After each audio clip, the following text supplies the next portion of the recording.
ओभरथिंक गर्नेहरूको लागि चाहिँ एकदमै recommendable book don't believe everything you think by Joseph नोएन, इन्टरनेसनल बेस्ट सेलर पनि हो यो बुक चाहिँ। यो बुकको पहिलो च्याप्टरमा चाहिँ राइटरले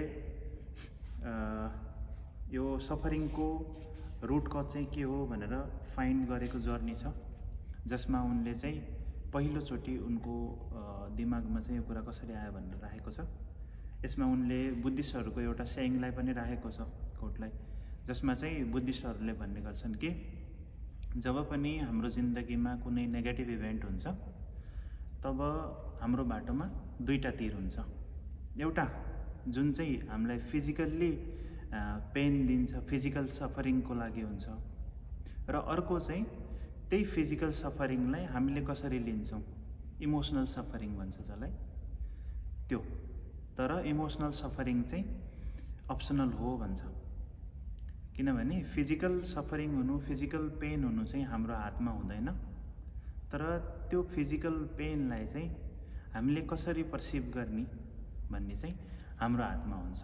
उनले त्यो बुद्धिस्टको त्यो सेयिङबाट चाहिँ उनले रुट कज चाहिँ के रहेछ त सफरिङको भनेर फाइन्डिङको प्रोसेस स्टार्ट हुन्छ। त्यसपछि सेकेन्ड च्याप्टरमा चाहिँ the root cause of all suffering, all suffering भन्नाले फेरि फिजिकल सफरिङको कुरा छैन, यहाँनिर सफरिङ शब्दले चाहिँ उनले सफरिङ शब्द चाहिँ उनले फिजिकल होइन कि साइकोलोजिकल र इमोसनल सफरिङको बारेमा भनेका छन्। इमोसनल र साइकोलोजिकल सफरिङलाई रिफर गरेका छन् यो सफरिङ वर्डले। हामी सोचको संसारमा बाँचिरहेका हुन्छौँ, न कि वास्तविकता। एकचोटि सिडनी ब्याङ्क्सले भनेका थिए, सोच सत्य होइन, सोच वास्तविकता होइन, तर यही सोचले हाम्रो वास्तविकता सिर्जना गर्दछ। Thought is not reality, but it is through thought that our realities are created. So यसमा हामीले संसारलाई हेर्ने दृष्टिकोण सबैको फरक फरक हुन्छ र हामी त्यही दृष्टिकोणमा बाँचिरहेका हुन्छौँ। जस्तै यसमा उनले एउटा एक्जाम्पल दिएका छन्।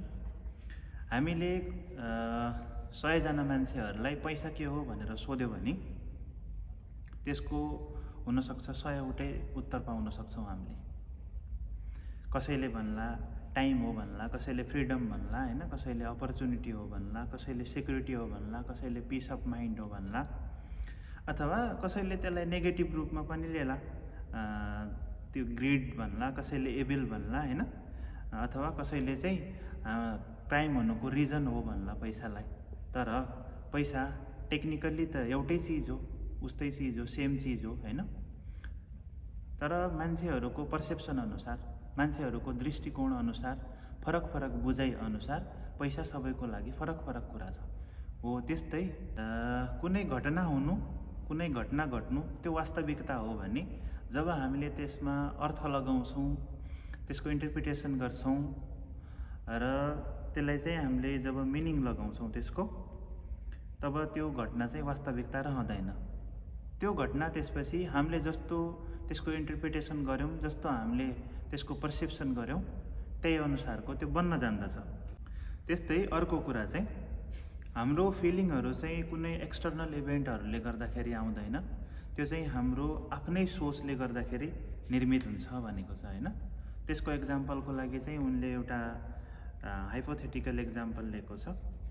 जस्तै मानौँ तपाईँले तपाईँको जबलाई चाहिँ एकदम धेरै हेट गर्नुहुन्छ, तपाईँले तपाईँको जबको बारेमा सोच्ने बित्तिकै तपाईँलाई एकदम धेरै रिस उठ्छ, तपाईँलाई आफ्नो अफिस जानै मन लाग्दैन, त्यहाँ खुट्टा टेक्नै मन लाग्दैन, सोच्यो भने पनि तपाईँलाई नराम्रो फिलिङ आउँछ भने तपाईँ तपाईँको फ्यामिलीसँग बसेर कुनै रमाइलो मुभी हेरिरहनु भएको छ, तपाईँको फ्यामिलीले त्यो मुभी इन्जोय गरिरहेको छ, फनी मुभी छ, इन्जोय गरिरहेको छ, तर तपाईँको माइन्डमा अचानक तपाईँको जबको बारेमा तपाईँले केही सोच आयो तपाईँको माइन्डमा भने तपाईँले त्यो मुभी इन्जोय गर्नुहुन्न, किनकि जुन तपाईँको सोच आयो तपाईँको जबको बारेमा, जुन सोच्दाखेरि चाहिँ तपाईँलाई फ्रस्ट्रेसन हुन्छ, त्यो कुराले गर्दाखेरि तपाईँले त्यो मुभी इन्जोय गर्नु पाउनुहुन्न। स्टिल तपाईँ न जब गरिरहनु भएको छ, न तपाईँ अफिसमा हुनुहुन्छ, तपाईँ घरमा बसेर मुभी हेर्दै हुनुहुन्छ, तर पनि तपाईँको इनर फिलिङ चाहिँ नेगेटिभ फिल हुन्छ र तपाईँले त्यो मुभी इन्जोय गर्न पाउनुहुन्न। फेरि अब अर्को कुरा चाहिँ के छ भने होइन त्यो जब पनि त एक्सटर्नल कुरा हो भन्ने आउला होइन। जब भन्ने कुरा एक्सटर्नल हो भन्ने आउँदाखेरि चाहिँ त्यही जब सेम जब जुन जब तपाईँले गरिरहनु भएको छ त्यही जब अर्को मान्छेले पनि गरिरहेको होला, तर अर्को मान्छेले त्यही जबलाई चाहिँ एकदम माया गर्छ होला, त्यही जब उसको ड्रिम जब छ होला होइन। सो तपाईँको जुन जबलाई तपाईँले सोच्दाखेरि चाहिँ एउटा फ्रस्ट्रेसन आउँछ होइन, तपाईँलाई एकदमै नराम्रो फिल हुन्छ जुन कामको बारेमा सोच्दा मात्रै, त्यही काम चाहिँ कुनै अर्को मान्छेको लागि चाहिँ ड्रिम जब होला। सो यो पनि त एक्सटर्नल इभेन्ट भएन होइन। त्यो हामीले त्यो कामलाई कसरी लियो, हाम्रो लागि त्यो हामीले त्यसलाई कसरी पर्सिभ गर्यो भन्ने कुरा चाहिँ हामीमै डिपेन्ड गर्छ भनेको छ।